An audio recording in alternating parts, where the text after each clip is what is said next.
वज़ीर-ए-आज़म नरेंद्र मोदी आज उत्तर प्रदेश के लखनऊ में दिफाई नुमाइश 2020 का करेंगे इफ्तिताह। 2 साल में मुनक्किद होने वाली नुमाइश में भारत और दुनिया भर के 1000 से ज़ायद कंपनियां होंगी शामिल।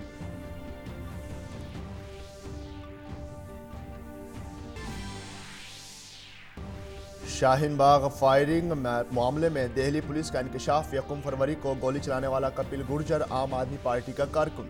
जांच के दौरान कपिल गुर्जर ने आम आदमी पार्टी की रुकनियत हासिल करने का किया एतराफ़। बीजेपी के सीनियर रहनुमा प्रकाश जावड़ेकर ने कहा, इंतखाब से पहले आम आदमी पार्टी का हुआ पर्दाफाश।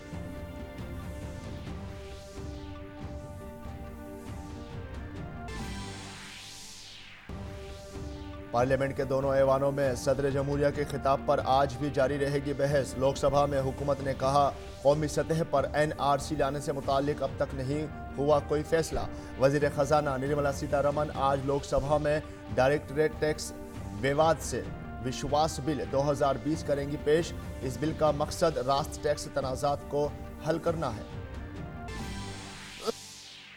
और बैनुल-अक़वामी खबरों में अमेरिकी सदर डोनाल्ड ट्रंप के रिपब्लिकन पार्टी की उम्मीदवारी हासिल करने के बाद डेमोक्रेटिक पार्टी के आयोवा कॉकस के जुज़वी नताइज का ऐलान। मिड ईस्टर्न के साबिक मेयर पेट बुटिजेज और वर्मंट सीनेटर बर्नी सैंडर्स ने इब्तदाई नताइज में की सबकत हासिल। जोहान्सबर्ग की एक अदालत ने जनूबी अफ्रीका के साबिक सदर जैकब ज़ुमा के खिलाफ गिरफ्तारी वारंट किया जारी। खराबी सेहत का हवाला देकर गुज़िश्ता कई माह से अदालत में हाजिर होने से बचते रहे ज़ुमा पर है धोखाधड़ी, दलाली और मनी लॉन्ड्रिंग के 18 इल्ज़ाम। और खेल की खबरों में न्यूजीलैंड ने भारत के खिलाफ हैमिल्टन में जारी पहले एक रोज़ा मैच में टॉस जीतकर पहले गेंदबाजी का किया फैसला। 5-0 से T20 बैनुल-अक़वामी सीरीज जीतने के बाद टीम इंडिया के हौसले हैं बुलंद। और जनूबी अफ्रीका में खेले जा रहे अंडर 19 आलमी कप के फाइनल में पहुंचा भारत। सेमीफाइनल में पाकिस्तान को 10 विकेट से शिकस्त दी। भारतीय कप्तान यशस्वी ने नॉट आउट 105 रन की शानदार इनिंग्स खेली।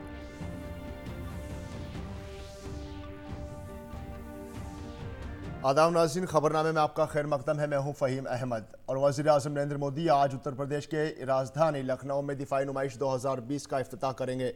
2 साल में होने वाली दिफाई नुमाइश का ये 11वां एडिशन है। 70 से ज़ायद ममालिक इसमें हिस्सा लेंगे। ये नुमाइश सबसे बड़ी बैनुल-अक़वामी दिफाई नुमाइश के मुताबिक होगी। 5 से 9 फरवरी के दरमियान मुनक्किद होने वाली इस नुमाइश में 1000 मुल्की और गैर मुल्की कंपनियां अपने सामान की नुमाइश करेंगे। इस नुमाइश का मौजू है, भारत एक उभरता हुआ दिफाई मैन्युफैक्चरिंग मरकज़। 5 दिनों के दौरान मुख्तलिफ मौजू पर बातचीत होगी। नुमाइश में भारत की तरफ से DRDO की जानिब से देसी साख्त के फौजी निज़ाम और टेक्नोलॉजी की नुमाइश की जाएगी। DRDO तमाम टेक्निकल ग्रुप के 500 से ज़ायद मसनूआत की नुमाइश करेगा। वहीं अमेरिकी दिफाई कंपनी बोइंग की बड़ी हिस्सेदारी भी होगी।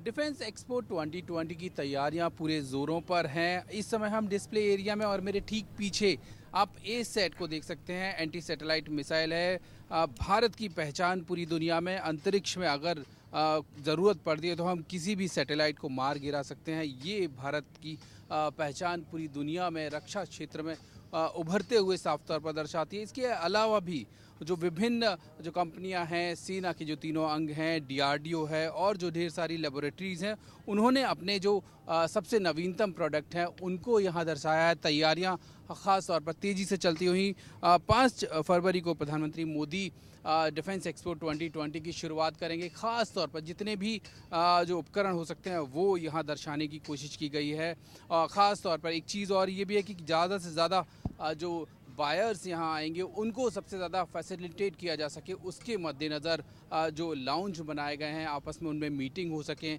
जो टेक्नोलॉजी है उसको समझा जा सके, उन चीज़ों को आखिर कैसे बायर्स तक पहुँचाया जाए उसकी पूरी ख़ास तौर पर व्यवस्था की गई। और ख़ास बात यह है कि अब तक का सबसे बड़ा डिफेंस एक्सपो है। पूरी दुनिया की करीब 165 से ज़्यादा कंपनियां इसमें हिस्सा ले रही हैं। थाईलैंड के प्रधानमंत्री ने यहाँ आने की पुष्टि की है। इसके अलावा जो 18 देश के रक्षा मंत्री हैं वो इसमें हिस्सा ले रहे हैं। कैमरामैन सुशील के साथ सुधीर यादव, DD न्यूज़, लखनऊ। वज़ीर-ए-आज़म नरेंद्र मोदी तारीखी बोडो मुआहदे के बाद आसाम के कोकराझार में 7 फरवरी को एक बड़ी रैली से खिताब करेंगे। वज़ीर-ए-आज़म की क़यादत में दहाइयों पुराने इस मसले को हल करने के एतराफ़ में बोडो खित्ते के अवाम उनका खैर मकदम भी करेंगे। 27 जनवरी को दिल्ली में इस बड़े मुआहदे पर दस्तखत हुए थे, जिसके बाद NDFB के मुख्तलिफ ग्रुपों के 1600 से जायद मुसल्लह कैडर्स ने खुद सुपुर्दगी भी की थी। वज़ीर दाखिला अमित शाह ने बोडो समझौते को वज़ीर आज़म के सबका साथ सबका विकास और सबका विश्वास नारे की कामयाबी बताया था। आसाम के वजीर खजाना हेमंत बिस्वा शर्मा ने वजीर आजम मोदी के 7 फरवरी के दौरे के बारे में तफसील से बताया। उन्होंने बताया कि इस मौके पर सकाफती प्रोग्राम का भी इनेकाद किया जाएगा। Honorable Prime Minister is coming to Kokrajhar on 7 February around 12 o'clock. This will be a truly historic moment because for the first time all the militant organization belongs to Bodo people, and also the civil society organization of Bodo people. Everybody has joined hand to bring peace in this area. People wants to express their deep sense of gratitude to Prime Minister Narendra Modi for signing this historic accord. So not less than 7 to 8 lakhs people will gather here, maybe more. And so we have to make a detailed arrangement. I think everything is all right. There will be cultural program, there will be dance and other cultural form which will be exhibited by various communities living in Bodoland. And apart from that, people will come on their own. They will come by tractor, they will come by bicycles, they will come by scooter, they will come by motorcycles, and they will come by buses. So every form of communication tools or transportation tools will be used. और parliament के दोनों ऐवानों में आज सदर जमहूरिया के खिताब के बाद शुक्रिया की तहरीक पर बहस जारी रहेगी। लोकसभा परसों उसकी शुरुआत हुई थी, जबकि राज्यसभा में कल से शुक्रिया की तहरीक शुरू हुई है। इसके साथ ही आज लोकसभा में एक अहम बिल पेश किया जाएगा, जिसका ऐलान बजट के दौरान किया गया था। वजीर खजाना निर्मला सीतारमण ऐवान ज़ेरी में आज से डायरेक्टरेट टैक्स विवाद से विश्वास बिल 2020 पेश करेंगी। इसका मकसद राष्ट्र टैक्स तनाज़ों के मुकदमों को घटाना है, तो साथ ही लोगों के सामने टैक्स मामलों के हल के लिए आसान तदाबीर रखना है। और लोकसभा में भी सदर जमहूरिया के खिताब पर शुक्रिया की तहरीक पर बहस अधूरी रही और ऐवान की कार्रवाई कल दिन भर के लिए मुलतवी कर दी गई। हिज़्ब इख्तिलाफ के अरकान ने अपने खिताब में हुकूमत की खामियां गिनवाई और शुक्रिया की तहरीक में तरमीम का मुतालबा किया। वहीं बरसरे इख्तिदार बीजेपी और उसकी हामी जमातों के अरकान ने मुख्तलिफ शोबों में कामयाबी के लिए हुकूमत की सताइश की। हंगामे के दरमियान एयरक्राफ्ट तरमीमी बिल लोकसभा में पेश किया गया। इस बिल में एयरक्राफ्ट ज़ाब्तों की खिलाफ वर्जी पर जुर्माने की रकम 10 लाख से बढ़ाकर 1 करोड़ करने का इल्तिजाम रखा गया है। और इसके अलावा पार्लियामेंट के मुश्तरका इजलास से सदर जमहूरिया के खिताब पर शुक्रिया की तहरीक पर कल बहस नामुकम्मल रही और पार्लियामेंट के दोनों ऐवानों की कार्रवाई दिन भर के लिए मुलतवी कर दी गई। राज्यसभा में बहस शुरू करते हुए बीजेपी के भूपेंद्र यादव ने इल्जाम आयद किया कि कांग्रेस और आम आदमी पार्टी कौमी राजधानी दिल्ली के शाहीन बाग में शहरियत तरमीमी कानून की मुखालिफत करने वाले मुजाहिरीन की हिमायत कर रहे हैं।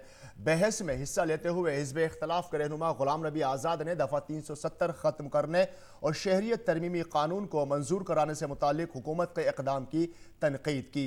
TMC के सुखेंदु राय और CPM के एलम राम करीम और DMK के त्रुचि सिवा और शिवसेना के संजय रावत ने सदर जमहूरिया के खिताब में मुल्क की मुबैना खराब इक़्तिसादी सूरत हाल और महंगाई और बेरोजगारी को शामिल न किए जाने पर अदम इत्मीनान का इजहार किया। और मरकजी वजीर प्रकाश जावड़ेकर ने राज्यसभा में कहा है कि निर्भया के कसूरवारों को फांसी में ताखीर एक हसास मामला है और इसके लिए पूरी तरह से रियासती हुकूमत जिम्मेदार है। ये बहुत सेंसिटिव जुलाई 17 में सुप्रीम कोर्ट ने अपील खारिज किया, लेकिन जेल अथॉरिटी ने 1.25 साल उन गुनहगारों को जो प्रोसेस विवाद का विषय चाहिए नहीं बताया, विवाद का विषय नहीं बनना चाहिए। डिले हुआ है, This should not. ये राज्य सरकार के हाथ में आता है और राज्य सरकार के कारण ये डिले हुआ है। और पूरे मुल्क में शहरियत के कौमी रजिस्टर और शहरियत तरमीम कानून के खिलाफ मुजाहरे के दौरान हुकूमत ने कहा है कि उससे मुतालिक अब तक कोई फैसला नहीं किया गया है। लोकसभा में इस बात की मालूमात वजारत दाखिला ने तहरीरी तौर पर दी। वजारत दाखिला ने बताया कि कौमी सतह पर इस सिलसिले में कोई फैसला नहीं किया गया है। दाखिली अमूर के वजीर ममलिकत ने कहा कि शहरियत के कौमी रजिस्टर को मुल्क गिर सतह पर तैयार करने के सिलसिले में अब तक कोई फैसला नहीं किया गया है। मेंबरों ने सवाल किया था कि क्या हुकूमत का पूरे मुल्क में शहरियत का कौमी रजिस्टर तैयार करने का कोई मंसूबा है। और वज़ीर आज़म नरेंद्र मोदी ने कल दिल्ली के द्वारका में इंतखाबी रैली से खिताब किया। इस दौरान उन्होंने यक के बाद दीगरे कई उमूर पर आम आदमी पार्टी की हुकूमत को तनकीद का निशाना बनाया। वज़ीर आज़म ने कहा कि दिल्ली को एक ऐसी हुकूमत चाहिए जो उसे सिमत दे सके, रखना अंदाजी करने, नफरत फैलाने या उलझाने वाली नहीं बल्कि दिल्ली को सुलझाने वाली हुकूमत चाहिए। वज़ीर आज़म ने CAA और दफ़ा 370 की मुखालिफत करने वाली पार्टियों को तनकीद का निशाना बनाया और कहा कि जो लोग बटला हाउस के दहशतगर्दों के लिए आंसू बहाते हों वो दिल्ली की क्या तरक्की करेंगे। आयुष्मान योजना दिल्ली में नाफिज नहीं है। वज़ीर आज़म ने अपनी रैली में इस मसले का भी जिक्र किया और कहा कि दिल्ली का कोई शख्स अगर दिल्ली के बाहर भी बीमार हुआ तो उसे आयुष्मान योजना का फ़ायदा मिलेगा, जबकि मोहल्ला क्लिनिक का फ़ायदा सिर्फ दिल्ली के लिए ही है।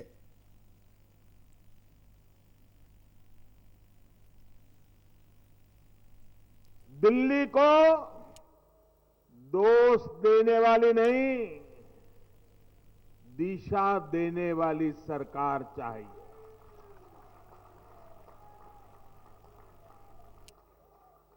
दिल्ली को रोड़े अटकाने वाली और नफरत फैलाने वाली राजनीति से मुक्ति चाहिए। दिल्ली को उलझाने वाली नहीं, सुलझाने वाली राजनीति चाहिए। दिल्ली को विकास की योजनाएं रोकने वाला नहीं, सबका साथ, सबका विकास पर विश्वास करने वाला नेतृत्व चाहिए। और दिल्ली में आम आदमी पार्टी ने कल अपना इंतखाबी मंशूर जारी कर दिया है। इससे पहले आम आदमी पार्टी ने गारंटी कार्ड जारी किया था, जिसमें इस वक्त जारी तमाम मंसूबों को इलेक्शन के बाद भी जारी रखने की गारंटी दी थी। मंशूर जारी किए जाने के बाद नायब वज़ीर आला मनीष सिसोदिया ने कहा कि आम आदमी पार्टी ने हमेशा दिल्ली की बेहतरी और यहाँ के कुनबों की खुशहाल जिंदगी के लिए काम किया है। उधर कांग्रेस लीडर राहुल गांधी ने जनूबी दिल्ली के जंगपुरा में इंतखाबी रैली से खिताब किया।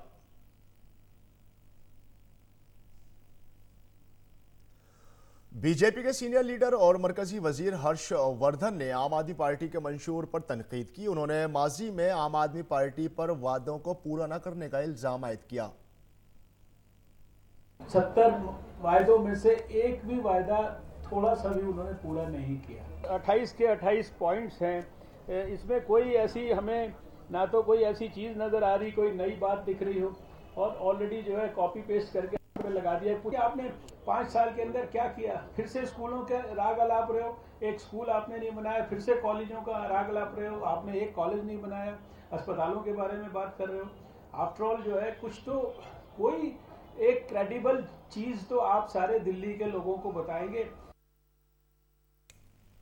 और बीजेपी लीडर जेपी नड्डा ने आम आदमी पार्टी हुकूमत पर उनके झूठे वादों के लिए नुक्ताचीनी की। उन्होंने गुज़िश्ता 5 साल में आम आदमी पार्टी की हुकूमत पर साफ पानी की अदम दस्तियाबी, बुनियादी सहूलियात के फुकदान और एक भी स्कूल ना खोले जाने का इल्ज़ाम आयद किया। आज जो हमारा ब्यूरो ऑफ इंडियन स्टैंडर्ड्स है, उसने 21 महानगरों का पानी का निरीक्षण किया है। सबसे जहरीला और गंदा पानी दिल्ली का है। अभी कहा 500 स्कूल खुलेंगे, not even a single school has been open in last 5 years. फिर कहा 20,000 गेस्ट टीचर्स को हम रेगुलराइज कर देंगे, एक भी टीचर रेगुलराइज नहीं हुआ। 5,000 DTC की नई बसें हम लाएंगे 1081 बसेस घट गई हैं। और चंद कबल दिन जो है पहले दिल्ली के शाहीन बाग में एहतजाजी मुजाहरे की जगह से कुछ दूर हवा में फायरिंग करने वाले कपिल गुर्जर को लेकर पुलिस ने बड़ा इंकशाफ किया है। पुलिस ने कपिल गुर्जर को आम आदमी पार्टी का कारकुन बताया है। इस पर रद्द अमल जाहिर करते हुए मरकजी वजीर प्रकाश जावड़ेकर ने कहा कि आम आदमी पार्टी लोगों को बांटने का काम करती है और तशद्दुद की साजिश रचती है। उन्होंने कहा कि कपिल गुर्जर की गिरफ्तारी के बाद आम आदमी पार्टी की साजिश बेनकाब हुई है।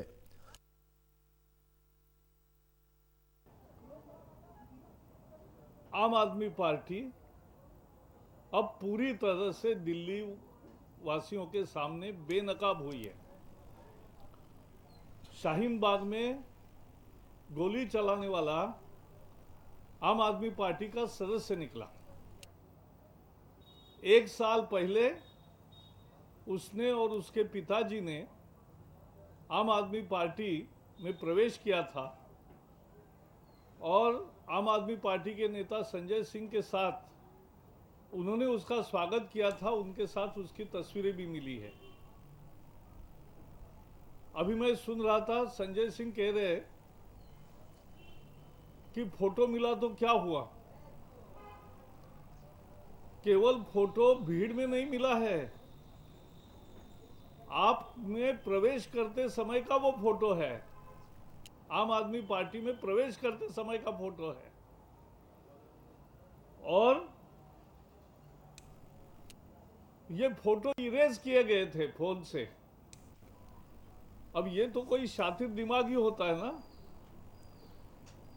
ये जो घटना पूरी हुई है इससे साबित होता है कि आम आदमी पार्टी युवाओं को उकसाती है और उनका गलत इस्तेमाल करती है। ये घटना इसी का उदाहरण है। वज़ीर दिफा राजनाथ सिंह ने कतर के नायब वज़ीर आज़म और दिफाई उमूर के नायब वज़ीर डॉक्टर खालिद बिन मोहम्मद अतिया से मुलाकात की। इससे कबल कतर के नायब वज़ीर आज़म का बाकायदा खैर मकदम किया गया।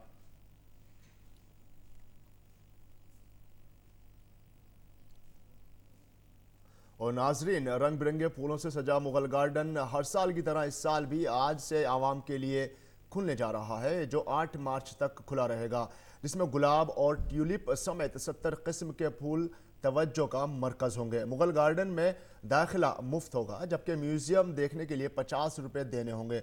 सदर जमहूरिया रामनाथ कोविंद ने कल राष्ट्रपति भवन में उद्यान उत्सव का आगाज किया।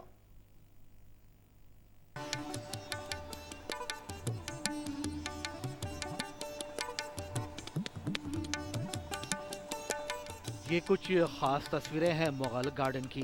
इससे पहले कि आप इसका खुद जाकर दीदार करें, हम आपके लिए लेकर आए हैं वहाँ के खूबसूरत फूलों की पुरकशिश तस्वीरें।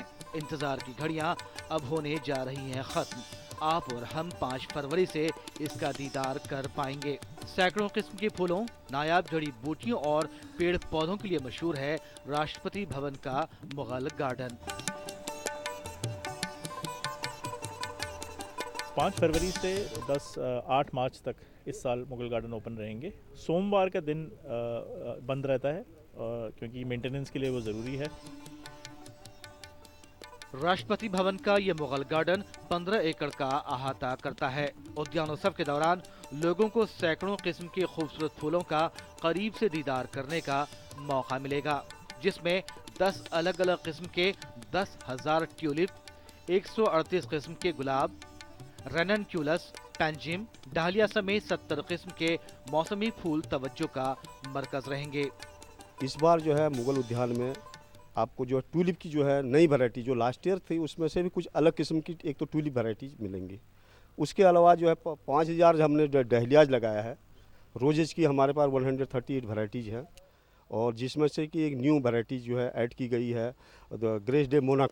मुगल गार्डन में खिले सैकड़ों फूल जहां आम आदमी की तवज्जो अपनी जानिब मबजूल करने का काम करेंगे, वहीं दूसरी जानिब म्यूजियम में जाकर लोग यहां की तारीख के बारे में भी वाकिफ हो पाएंगे।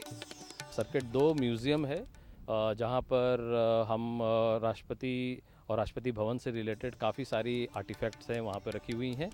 तकरीबन 1 महीने तक मुगल गार्डन सोमवार को छोड़कर 5 फरवरी से 8 मार्च तक सुबह 10 बजे से शाम 4 बजे तक आम लोगों के लिए खुला रहेगा।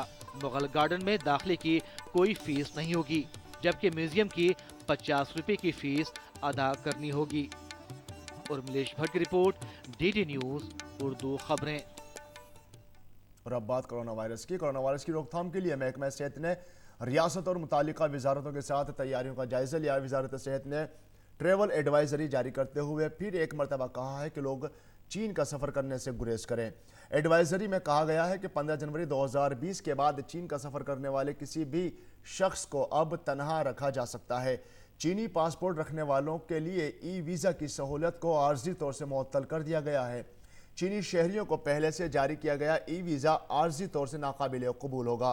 चीन से वीज़ा के लिए ऑनलाइन दरख्वास्त देने की सहूलियत को भी मुअत्तल कर दिया गया है। अगर किसी के साथ भारत आने की कोई माकूल वजह है तो बीजिंग में भारतीय सिफारत खाना, शंघाई, गुआंगझू में कौंसिल खाने से रब्ता करें। कोरोना वायरस मामले के मद्देनज़र एयर इंडिया हांगकांग को भी अपनी उड़ानें मनसूख कर रहा है। और चीन में कोरोना वायरस से अब तक 490 लोगों की मौत हो चुकी है। चीन के कौमी सेहत कमीशन ने इन लोगों के मरने की तौसीक की है। कल चीन में 3,235 नए मामले सामने आए हैं कुल मिलाकर के। और इस तरह चीन में अब तक कोरोना वायरस के 20,471 मामलात की तौसीक हो चुकी है। इसके अलावा 23,214 मशकूक मामलात की जाँच की जा रही है। चीनी सदर ने इलाज मुआलजे में कोताही बरतने पर अफसरान को सख्त इंतबाह दिया है। चीन ने अमरीकी माहिरीन सेहत को मुतासरा इलाकों का दौरा करने की भी इजाज़त दे दी है। और जनूबी अफ्रीका की अदालत ने बदउनवानी के मामले में कई माह से पेशी से बच रहे साबिक सदर जेकब जुमा के खिलाफ गिरफ्तारी का वारंट जारी किया है। अदालत ने यह वारंट कौमी इस्तगासा अथॉरिटी की दरख्वास्त पर जारी किया। अब जुमा को बर्ग हाई कोर्ट के सामने पेश होना होगा। वकीलों के जरिए 77 साल जुमा की खराब सेहत का हवाला दिए जाने पर अदालत ने 6 मई तक गिरफ्तारी पर रोक लगा दी है। अदालत ने 1990 के करीब फ्रांसीसी तेल कंपनी थेल्स से दिफाई असला खरीदने के दौरान तकरीबन 14,000 करोड़ रुपए की बदउनवानी के मामले में समाअत हुई थी। जुमा पर थेलिस को जांच से बचने की एवज में तकरीबन 24 लाख रुपए की रिश्वत लेने का भी इल्ज़ाम है। जुमा खराबी सेहत का हवाला देकर गुज़िश्ता कई माह से अदालत में हाजिर होने से बच रहे हैं। 2009 से 2018 तक मुल्क के सदर रहे जुमा अपने खिलाफ बदउनवानी के इल्ज़ामात को सियासत पर मबनी बता रहे हैं। और अमरीकी सदर डोनाल्ड ट्रंप आज कांग्रेस के मुश्तरका इजलास में अपना तीसरा स्टेट ऑफ यूनियन एड्रेस से खिताब करेंगे। ट्रंप के खिताब की theme the great American come back होगी। एक माह तवील मुआवजे की कार्रवाई के बाद उनके आगे बढ़ने के जज्बे का इशारा देता है। सीनेट के जरिए सदर डोनाल्ड ट्रंप को उनके खिलाफ जारी मुआवजे के मुकदमे में बरी किए जाने की उम्मीद है। आज सीनेट में इस बात पर वोटिंग होगी कि सदर ट्रंप सदारती दफ्तर में बरकरार रहेंगे या नहीं। हालांकि इसके लिए 2/3 अक्सरियत की जरूरत है। ट्रंप की रिपब्लिकन पार्टी का अमरीकी ऐवान बाला सीनेट की 100 में से 53 सीटों पर कब्जा है। ऐवान ने 18 दिसंबर को सदर ट्रंप को यूक्रेन के जरिए सियासी हरीफ जो बाइडेन और उनके बेटे हंटर की जांच के लिए इख्तियारात का गलत इस्तेमाल और जांच के लिए मांगे गए गवाही और दस्तावेज के साथ छेड़छाड़ के इल्ज़ाम में कसूरवार ठहराया जा चुका है। अमरीकी आइन बड़े जराइम और बदसलूकी के लिए सदर को हटाने की इजाज़त देता है। ट्रंप को तकरीबन तमाम रिपब्लिकन सीनेटरों की यकसा हिमायत हासिल है। हालांकि कई ने उनके कामों को गलत और नामुनासिब बताया है। और तुर्की की फौज ने इदलिब में 54 ठिकानों पर हमले किए और 76 शामी फौजियों को बेअसर कर दिया। इदलिब में बमबारी के बदले में यह कार्रवाई की गई है। बमबारी में तुर्क फौज के 8 फौजी भी मारे गए हैं। रूस की वजारत दिफा ने कहा है कि रूस के बताए बगैर आगे बढ़ने के बाद शाम की सरकारी फौज तुर्की के निशाने पर आएगी। हालांकि तुर्की ने कहा है कि उसने रूस के साथ मिलकर फौजी सरगर्मियों को अंजाम दिया था। इसी दरमियान तुर्की ने शाम के साथ मुत्तसिल सरहद को मजबूत करने के लिए 40 ट्रकों में फौजियों का काफिला भेजा है। तुर्की और शामी फौजियों के दरमियान जारी इख्तलाफात की वजह से फौजियों को तैनात किया गया है। रूस हामी शामी फौज के 2018 के हमले के बाद से रूस तुर्की ताल्लुकात के लिए बड़ा चैलेंज बन गया है। दोनों ममालिक के दरमियान शाम के इदलिब खित्ते में तसादुम से निपटने के लिए समझौता हुआ था। इसी दरमियान अक़वाम मुत्तहिदा ने तुर्की और शाम के दरमियान जंग ख़त्म करने की अपील की है और कहा है कि उसे जंग में इजाफे पर तशवीश है। और पोलैंड के सदर ने एक ऐसे कानूनी इल्तिज़ाम पर दस्तखत किए हैं जिसका मकसद सरकारी अदालती इस्लाहात पर सवाल करने वाले जजों को दायरे में रखने का इल्तिज़ाम है। पोलैंड के हुकूक इंसानी कमीशन और हिज़्ब इख्तलाफ के रहनुमाओं ने सदर के इस कदम की फ़ौरन तनकीद करते हुए कहा कि इससे अदालती आज़ादी पर बुरा असर पड़ेगा। इन रहनुमाओं ने इस कानून को यूरोपीय यूनियन के कानूनी इंतज़ाम से बाहर पोल एग्जिट की सिमत में पहला कदम बताया है। सदर के तर्जुमान बिला जेज स्पाई चेल्स्की ने बताया कि सदर इंदोएच दूदू ने इस तरमीमी दस्तावेज पर दस्तखत कर दिए हैं। इसके बाद जजों को नज़्म व ज़ब्त के दायरे में रखने की कानूनी कार्रवाई को मंजूरी मिल गई है। अब पोलैंड के जिस अदालत की आज़ादी के उसूलों के खिलाफ तबसरा नहीं कर सकेंगे। यूरोपीय यूनियन के तमाम रुकन जज गुज़िश्ता माह इस कानून के खिलाफ वारसा की सड़कों पर एहतजाज कर चुके हैं। और अमेरिकी सदर डोनाल्ड ट्रंप के रिपब्लिकन पार्टी की उम्मीदवारी हासिल करने के बाद डेमोक्रेटिक पार्टी के आयोवा कॉक्स के जुज़वी नताइज का ऐलान किया गया है और मिड ईस्टर्न के साबिक मेयर पेपेट बुट्टिजेज और वर्मोंट सीनेटर बर्नी सैंडर्स ने इब्तदाई नताइज में सबकत हासिल कर ली है। वहीं साबिक नायब सदर जो बाइडन पिछड़कर चौथे मकाम पर पहुंच गए हैं। अमेरिकी सीनेटर बर्नी सैंडर्स दूसरे मकाम पर रहे जबकि एलिजाबेथ वॉरेन तीसरे मकाम पर हैं। और खेल की खबरों में भारत और न्यूजीलैंड के दरमियान वनडे सीरीज का पहला मैच आज हैमिल्टन में खेला जा रहा है। न्यूजीलैंड ने टॉस जीतकर पहले गेंदबाजी का फैसला किया है। ताज़ा खबरें मिलने तक भारत ने 3 विकेट के नुकसान पर 244 रन बना लिए हैं। और उधर भारत ने अंडर 19 आलमी कप के फाइनल में जगह बना ली है। सेमीफाइनल में भारतीय टीम ने पाकिस्तान को 10 विकेट से हराकर मुसलसल तीसरी मरतबा खिताबी मुकाबले में जगह बनाई। पाकिस्तान से जीत के लिए मिले 173 रन के हदफ को टीम इंडिया ने बगैर किसी विकेट के नुकसान पर 35.2 ओवर में हासिल कर लिया। भारत की जीत में सलामी बल्लेबाज यशस्वी जायसवाल ने शानदार कारकर्दगी का मुजाहरा करते हुए नॉट आउट सेंचुरी इनिंग्स खेली। उन्होंने छक्का लगाकर अपनी सेंचुरी मुकम्मल करते हुए टीम को जीत दिलाई और 105 रन बनाए। और नाज़रीन, जैसा कि आप जानते हैं कि आज से मुगल गार्डन आम लोगों के लिए खुलने जा रहा है। बुलेटिन के आखिर में आपको दिखाते हैं मुगल गार्डन की कुछ झलकियां और हमें दें इजाजत। आदाब।